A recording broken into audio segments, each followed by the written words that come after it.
guys, ang harvest ni Marlene Marsan. So ayan guys, daming ampalaya, dahon ng ampalaya. Ayan guys, sinong may gusto ng dahon? May dahon kami ng ampalaya at mayroon tayong malunggay. Ayan guys. Ayan. May dilaw-dilaw pa siya guys, pero okay lang. At least organic. At saka may alokbati guys. Yan yung mga alokbati guys, ang bango. Masarap to guys sa sinigang.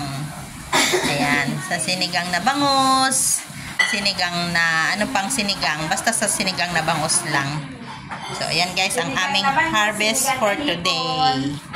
Ayan.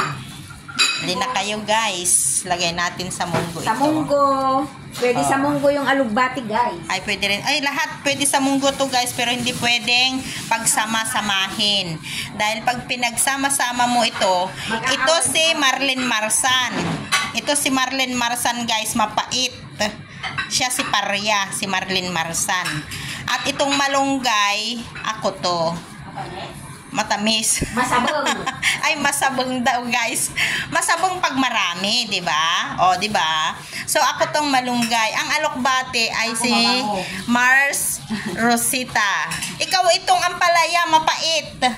Ikaw tong ayan siya si mapait guys. Si hi. Ayan, siya si ampalaya guys.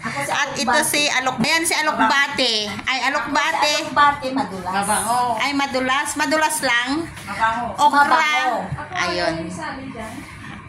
So ayan guys. So harvest lahat guys yung kamote. ako ito ha, malunggay ako. Si Kumari ko Rose yung alokbate. At ito mayroon din tayong palang kamote. Talbos ng kamote. So ang kamote dahil 4 kami guys,